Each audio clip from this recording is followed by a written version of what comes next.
translation, the inhabitants of Dwarka were regularly accustomed to look upon the reservoir of all beauty, the infallible Lord, yet they were never satiated. So the inhabitants of Dwarka lived with the Supreme Lord, and they got to see him quite often. Of course, the regular inhabitants didn't see him all the time, but they saw him quite often.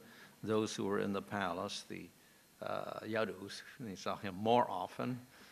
And those who were very intimate with him, like the queen, saw him all the time. And of course, Uddhava also saw him all the time. But none of these people ever felt satiated. So satiated means you've had enough. You've seen the Lord enough, and now, okay, it's boring. Let's look at something else. So this is an experience we have in the material world with anything, any of our senses. Once we get too much stimulation of the same sense, then we no longer feel like enjoying with that sense anymore. For instance, people like sugar. But if they keep eating sugar all day long, then after a while they don't like it anymore. Or if you have a particular food you like, but you eat it all day and all night, then after 4 or 5 days, you don't want to look at that food anymore. So this is so with our experiences in the material world. There's a limit, and then our sense begins to lack taste for that thing. And after a while, then the same sense develops a new taste for something else, because we like variety. If it's the same thing all the time, then it's not so satisfying. So that's the material experience. In contrast to that, we have the spiritual experience. The people of Dwarka see the Lord with their spiritual eyes and their spiritual mind, and experience it with their spiritual mind, etc. And they're always full of joy, but they never become tired of that. It is always ever fresh. So we often hear of how when the gopis see Krishna, he is ever fresh, Navayovana, and whatever. He's always got some new feature in him that is more relishable. They've already experienced the Lord and seen him, but when they see him again, then it's more wonderful than it was before. And they're astonished. And the next time they see him, more wonderful, more blissful. So this is a spiritual experience. As we haven't got such an experience in the material world. And when that type of newer and newer experience is there, it's called anuraga, and it's manifested only in the Madhurya Rasa with the gopis, and every time it's more and more astonishing, the bliss that they get when they see Krishna or interact with Krishna. It's always ever fresh, ever fresh, ever fresh. And that reaches a very astonishing degree with the in Madhurya Rasa with the gopis. So the spiritual world is quite unlike the material world. The experiences there are unlike the material experiences. The forms and the objects there, and the people and the senses and the Supreme Lord there are unlike material objects. Completely different. At the same time, there is similarity. So in Dwarka we have forms, we have people, we have houses, we have decorations and whatever, and trees and plants and animals and sky and whatever. And so the spiritual world looks almost like the material world. And the people look very similar also. In Dwarka, they have citizens, and we have the kshatriyas there, that is the yadus. Or in Vrindavan, we have the cowherd people there, and we have some people who are older, like Nanda Maharaj, and he even has white hair, as if he's getting old. And we have babies, and we have young people, and so we have various people. We have men and women and children, and then we have all sorts of animals like birds and deer and bees, and flowers and trees and fruits, etc. and rivers and mountains. Looks just like material world. But also different because the spiritual world is unlimited in its experience of bliss for everyone. And even the objects are unlimited, even though they look limited. So it's just a little bit difficult for us to understand this, and therefore difficult for people to appreciate the, you could say, the descriptions that we find in the Bhagavatam, since we haven't experienced it before. And for this reason, because we think of the material world and the limitation of the bodies and the imperfections, etc., that we experience here, when we think of something spiritual, then we say, no, it cannot have a form, it cannot have all these qualities, it cannot have color, cannot have features, we shouldn't have all different varieties of things. And that's why the concept of Brahman is very, very attractive. Let us get rid of all this variety, all the qualities, differentiation of things in this material world. And then we end up with a very peaceful state. So that's why people become attracted to this Brahman type of realization, which we see is quite common in many religions of the world. They tend towards the impersonal rather than the personal concept of God. No form, no qualities, no activities, or whatever, to various degrees. So this is because of our experience in this material world. The Atma is not like that also. Our very nature is not to be limited by form and qualities and things in this, like this material world. But in ignorance, we accept limitation. We get covered over with a subtle body, with a ahankara, and then we think we're a material body, and we start perceiving things of this world as limited objects, and we try to enjoy them. So this all arises because of our, I want to say, desire, a desire to enjoy. So this is material desire. And this produces our perception of this world in terms of differences and varieties and limitation, etc. And we get stuck in this conception because we want to enjoy. Of course, the material world is not like we think it is. It's quite different. But we think, okay, here's an object here, there's an object over there, there's space, there's time, there's distances here, and past, present, future, etc. Ultimately, it's all our conception that we derive from our material mind and its expectations, because we want to enjoy here. I have a limited body, I want to enjoy limited objects. So this is our illusion. And the scriptures condemn this as being, false. Of course, there's two types of falseness. One we don't accept. That is the falseness of the Mayavad philosophy. Actually, nothing exists at all. So we say, no, something does exist. Prakriti exists. And it manifests into different elements, and the elements get together and they make bodies and they make forms in this world. So they do exist. But still there's Maya, because we're looking at them completely differently from what they actually are. We're looking at them with our expectation of enjoying these objects. And they develop limitation and so many faults because of this. So the world is not like we think it is. It's quite different, actually. But we're limiting it in a certain way. So for normal living beings, animals and plants and undeveloped human beings, they don't mind.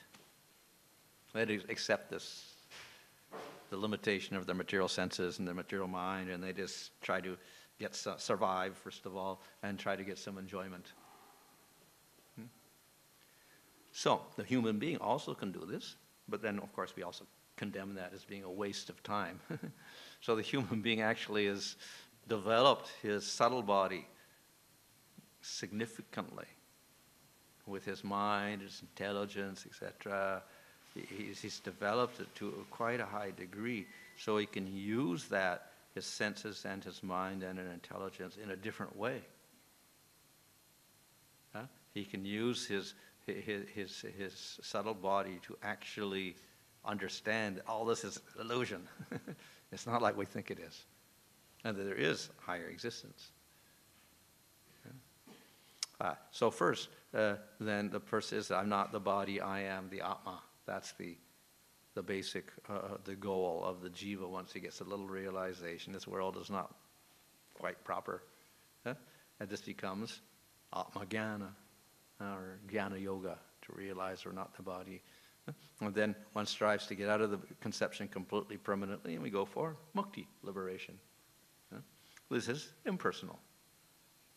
So that's we can say, a natural result of disgust with the material world and all of its problems and limitations, and we see its faults and we see its maya.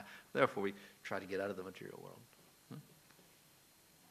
So it is not surprising that that's where many religions go. They just try to get out of the material world and end up in this other place, something or other, whatever it is.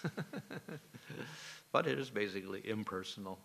It's just beyond the material world, something like that. So that's true. So we accept that state is there, and therefore we say there is Brahman, Paramatma, and Bhagavan. We can realize the Lord in three ways. We can realize his impersonal aspect beyond the material world, but that's like a very vague realization of the Lord. Realizing the Lord at such a distance, all we do is perceive something exists there which is spiritual and beyond the material existence. So that's that Brahman realization. But the scriptures also tell us that there's something beyond that. It's very difficult to go beyond Brahman if we don't get mercy of devotees and get the proper scriptures. It's very difficult for us to conceive of what's beyond that state of Brahman existence. So that's why we do need a very good guidance after that. And fortunately, we have scriptures like Bhagavatam that tell us that actually Brahman is insignificant. It's the ultimate for the Gyanis and the Yogis, but for the devotee it is insignificant. It is only one first step in realization, and then we have to go further than that. So, therefore, the next step is to realize that within that so-called unlimitedness, we get these forms. Form of Supreme Lord, who is also unlimited, but he looks like he has a limited form from our point of view. And then we get the inhabitants here also. They look like they're limited forms, but actually they're also experience unlimited bliss and whatever. So difficult to conceive of. If we can get it, we can conceive of, okay, unlimited, infinite, whatever like that. But beyond that, it's very difficult for us to go. So, but we have this information in the scriptures. So, therefore, we have to follow the directions of Scripture, but only a person who has faith will accept this version. The Mayavadis, they also accept Scripture, but they don't have faith in this part of it. This is all, it's all under the Brahman, inferior to Brahman, and we go to Brahman, then everything is peaceful, without differentiation. So one has to have proper faith. Then one can understand what the Bhagavatam is saying.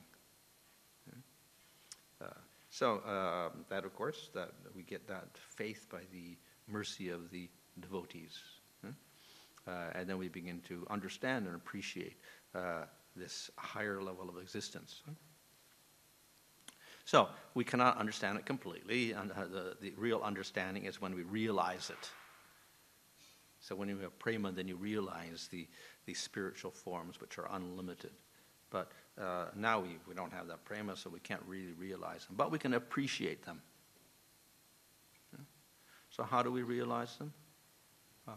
we make this our goal. And when we make it our goal, then we can achieve it. So we accept it and we take it as our goal, and then we strive for it. And eventually we realize it. Of course, all by the mercy of Krishna and the devotees. Of course, there is an important point we have to realize in all this, and that is that if you want to realize it, first of all, you have to give up your own enjoyment. But of course, that's what the Gyanis and Yogis do too. They give up enjoyment, give up kama, krodha, etc. But it's a little different for us. Not only we give up our enjoyment, but we don't negate enjoyment completely. We recognize the Lord's enjoyment, and we try to give the enjoyment to Him. So this is a higher type of realization. And by doing that, expressing our unconditional love for the Lord, and then we realize the Lord, and we realize our relationship with the Lord. And we develop then, that unconditional love. We call that prema. And with that, the Lord reveals Himself to the devotee, and develops a relationship with him. So this is the particular process we follow. So though it may look like those spiritual bodies that are described here in Dwarka look like ordinary people, actually that's an appearance, and it has its purpose. Like the Lord has a form, these devotees have a form, and then they have a relationship. So the whole purpose of these different forms is to develop relationships and interaction by exchanging love. And through that, what happens? Bliss. They get highest bliss possible. So in this way, the jiva becomes fully satisfied. So the Bhagavatam tells us that this is the ultimate destination or goal for the jiva, to get the highest bliss in a relationship with the Lord. So one can have relationships with various forms of the Lord, and they're all blissful. It's all prema. So by practicing bhakti, we can realize Vishnu, and get a spiritual body, and serve Vishnu eternally in Vaikuntha. Or we can worship Narasimhadev and realize Narasimhadev and get a spiritual body, worship him eternally in the spiritual world. Or we can worship Ramchandra and get a spiritual body in Ayodhya and serve, please, Rama eternally. So all of this is approved. But the Bhagavatam is pointing out that of all the different forms, that form of Krishna gives an experience of the highest bliss of all. He has the most beautiful form and the most astonishing activities. And by realizing Krishna, we experience the highest bliss, most astonishing highest bliss. So therefore the Bhagavatam advises, why not worship Krishna instead and get that highest bliss? So if one develops that attraction, fine. We have good fortune, and we can realize the unique bliss that is available in Krishna. So the Bhagavatam is dedicated to describing the unique type of bliss in relation to Krishna. And therefore we have different descriptions, like this present description of how Krishna enters into Dwarka and all the people are completely attracted to Krishna, and they develop this great affection for him, and they experience the highest bliss even just by seeing him. And of course later in the 10th canto we have even more elaborate descriptions of the inhabitants of Vrindavan and how they perceive Krishna and develop even higher bliss. So therefore the Bhagavatam is detailing the different features of Krishna which are so attractive, so that we can develop an attraction for serving and worshipping Krishna. So the inhabitants of Vrindavan are all spontaneously attracted to Krishna in this way. However, though Krishna is supreme, even Krishna has different amounts of attraction. So in Dwarka, he's very attractive. In Mathura, he's even more attractive. And in Vrindavan, he's the most attractive. So Krishna's the highest, but then he has three phases of attraction. So ultimately, the Purnattama, the highest, most perfect form is in Vrindavan. And so Dwarka form is called Purna, and Mathura form is called Purnatara. And the form in Vrindavan or Vraj is Purnatama.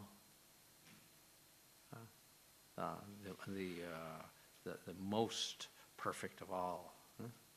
So that gives the highest bliss of all. Here we have a description of the people of Dwarka and their bliss. But if we see the descriptions of the people of Vrindavan, that's even more remarkable. Very, very intense. But even in Vrindavan, then there are different levels again. So everything is blissful in Vrindavan, including the plants and the trees and the rocks and the water is all blissful. In association with Krishna, very remarkable bliss. Everything is blissful and we're celebrating Krishna. But there are degrees. And the degrees of bliss are according to the different rasas.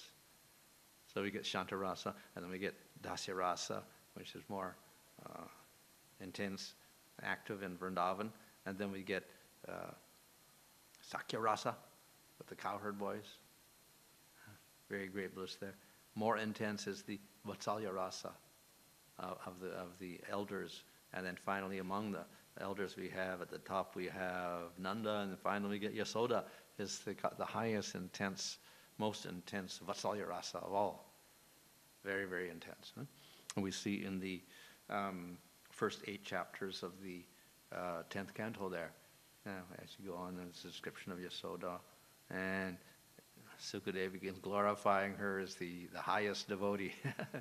Because very, very intense love for Krishna in Vatsalya rasa.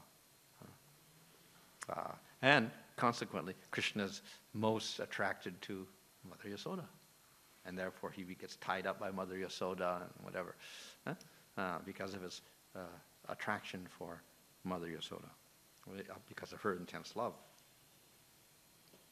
But more intense than that is the love of the gopis.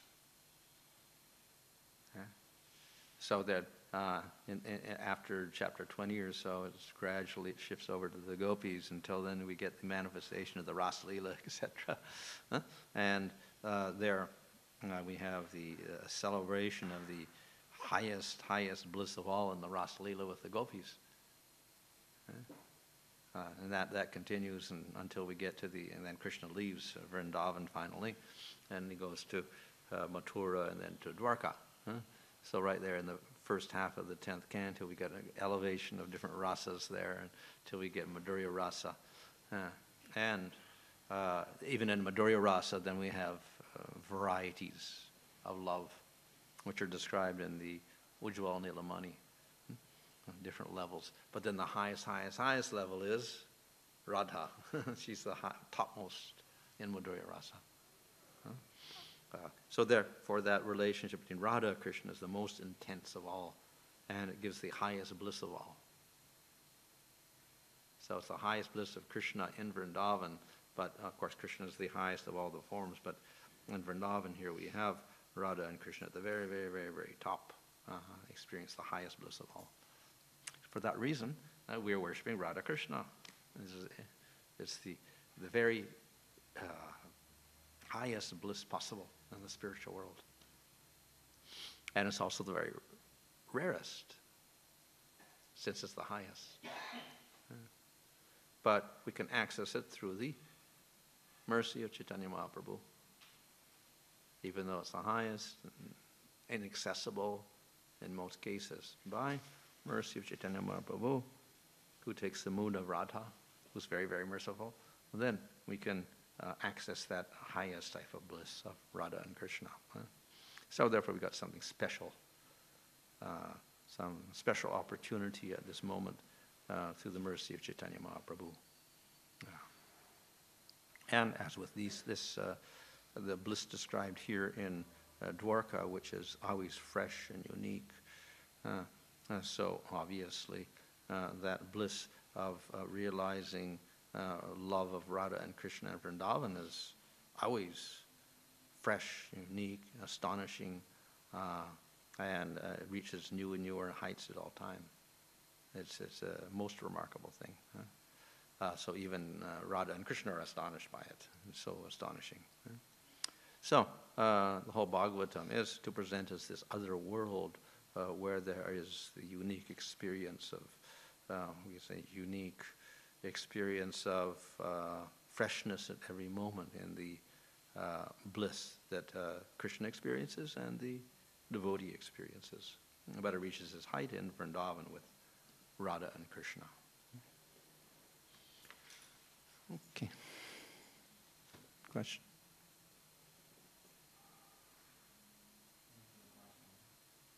We're talking about Maya, conception or misconception when we see objects running around. The question is, why? How is it that such misconception exists in the creation of Krishna, where Krishna himself is perfect? How can we place him? Yeah, well, you can ask why we have a material world at all. It's not because Krishna wants it, it's because we want it.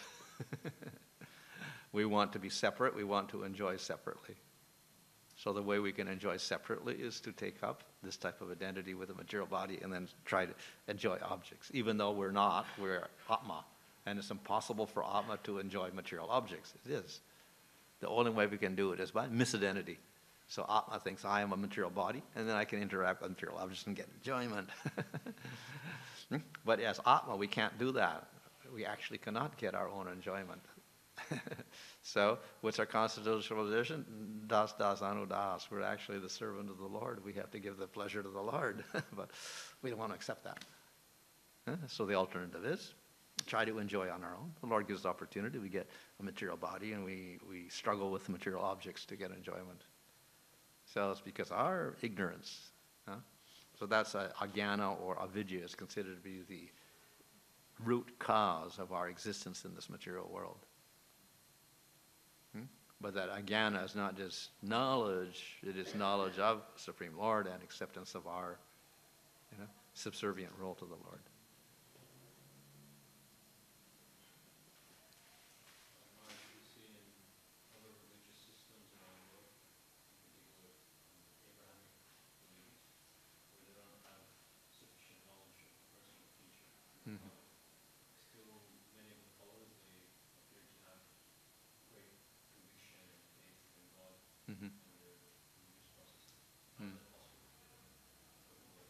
Yeah. Well, they have a semi-personal conception of God. They don't want to accept a form, but God does create the world, so he has actions, and he does speak. And he does certain things for the people of Israel and whatever like that. So he has some relationship with them, which has got some sort of affection. At the same time, there's great fear and reverence involved in all of this. And they don't want to accept a form of God because that forms are material and limited, etc. So we can say they come up to some conception of God as the highest entity who is unlimited and all-knowing and has compassion, etc. That's acceptable as one idea of God. It's the Brahman plus a little bit of quality to it. So it's kind of midway between Brahman and Paramatma. Because Paramatma is the creator of the world, and he's in everybody, and he witnesses, etc. like that. So there's some interaction between Paramatma and the Jiva. Brahman is like just neutral. So it's like an impersonal Paramatma kind of feature of the Lord. So yes, it is difficult to establish a real relationship there. So at best there's just like a very subservient awe and reverence type of relationship with God. They don't want to see God. They can't look at his form or anything. It's rather restricting. But it's some sort of, we can say, relationship of great reverence and fear. With Christianity, then we get a little bit of a difference there because it's not so much the fear aspect, it's the love aspect. But because they do have a difficulty getting a form of God, then they say that God takes the form of Christ, who we can see, and we get a concrete person to love. So their love propensity is satisfied by having the representation of the human form of Christ. So that way they get a little more satisfied. And we could say, therefore, that's why it became very popular in the world, because it's a vent for that love, capacity for love, etc. There's an actual form there. So there is some in Christianity is a little more relaxed. Still, in the theoretical say, we don't want to give a form to God. Can't have a form to God. But then, nevertheless, everybody kind of thinks of God with a form. And then in Sistine Chapel, we have a form of God, the old man who's creating the material world. So there's a tendency in the Bible, when you have the Christian Bibles of various sorts, they have drawings, and you have a picture of God up there on his throne, with the beard and authority, etc. So they tend to accept a form, unconsciously, even like that. The same with Buddhism. They say, okay, no form, everything's illusion, but then everyone starts worshiping Buddha. So it's very difficult for people to get out of the idea of doing worship of a form, ultimately. But then they say, of course, that's Maya, and after we worship the form, then we give up the form. It's just like for children or something, it's a good conception, but later we should give that up when we get mature. We and others say, no, it's also the highest stage, because it's not a material form at all, it's spiritual. And through that form, there's an expression of the highest bliss.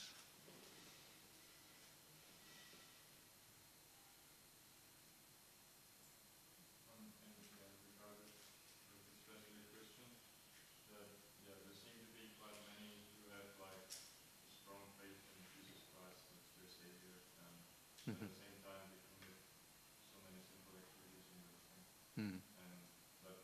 But Jesus, even Prabhupada confirmed that he is a great devotee, so it's not like faith in ignorance in that sense, isn't it? So it's into a devotee, but what is their faith? Well, I think we have to think of, like any religion, there's various degrees. We can look at the Gaudiya Sampradaya also, and we find the Apasampradayas that say they're Gaudiyas, and we have to condemn them also, being stuck in the material world and enjoying all sorts of crazy things that we don't want to mention. So in all religions, we'll get the lower part, and we'll get the higher part, and the higher understanding. So, of course, when the great acharyas come, or the great saints come, then they establish, this high form. But due to misunderstanding and time factor, etc., then we do get the more materialistic and corrupted versions of that all around also. So, which are, we can say, just a reflection of that to some degree. So, in the highest aspect, then we get the pure aspect as well. So, we get both.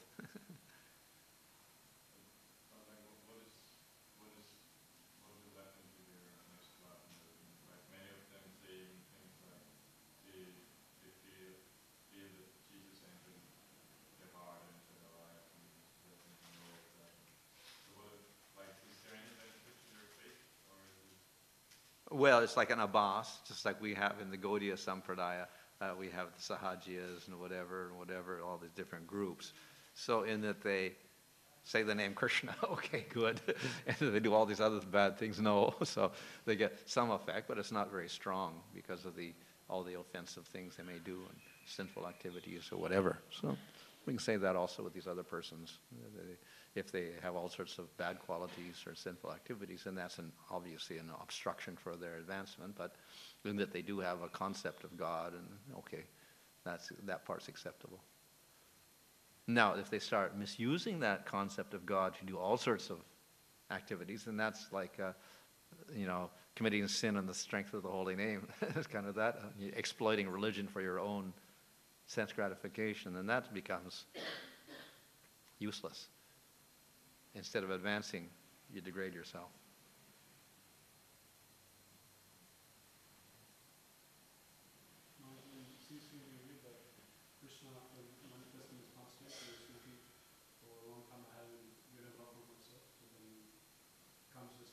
Yeah.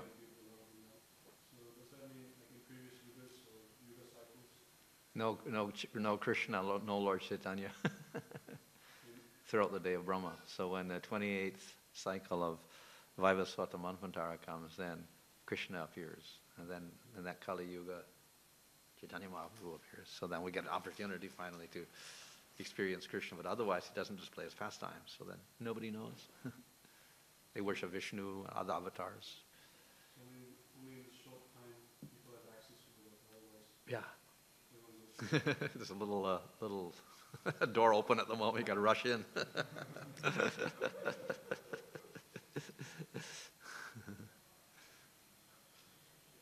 the door is open, how do we use this human form of life to make it? Huh? Well, whatever we do in this lifetime goes to next life, and hopefully the knowledge of Krishna and Chaitanya Mahaprabhu and Bhagavan goes on at least for some hundreds of years, so we can perfect ourselves in that time.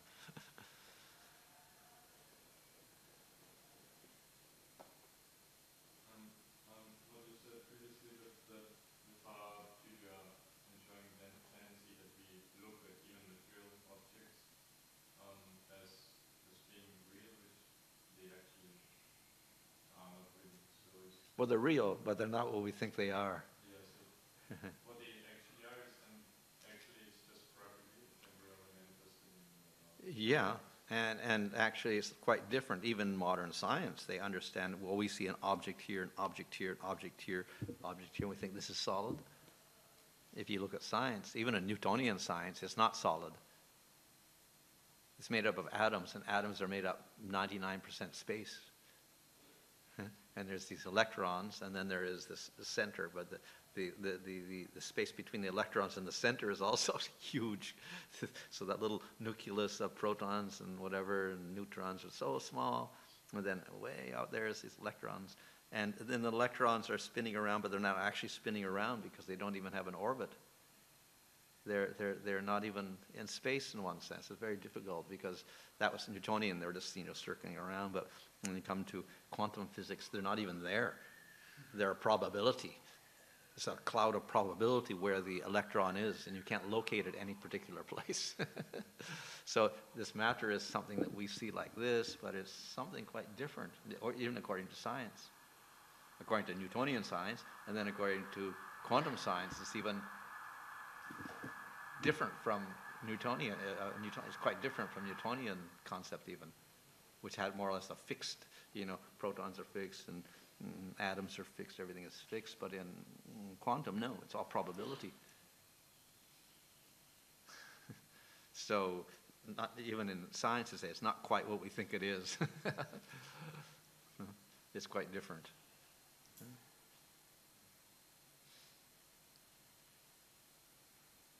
And ultimately, it has to do with our perception of the object. The object exists along with our perception of the object, which is hard to understand, but that's how objects exist, because we're perceiving them like this. Our consciousness is projecting them.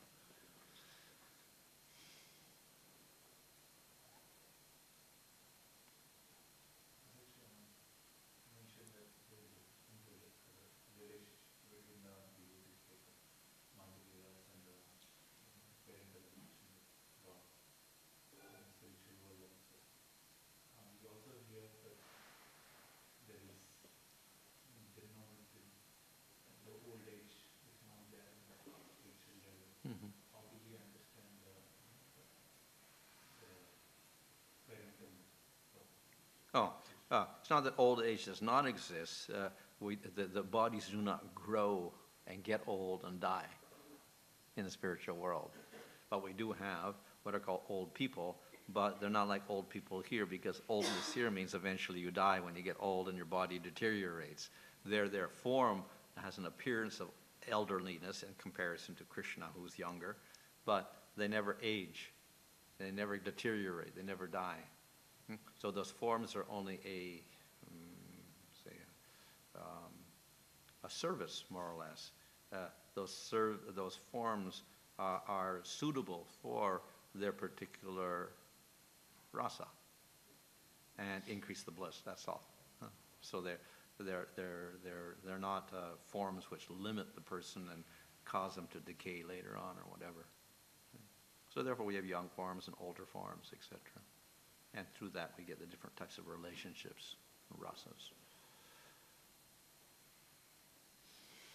How do you understand that when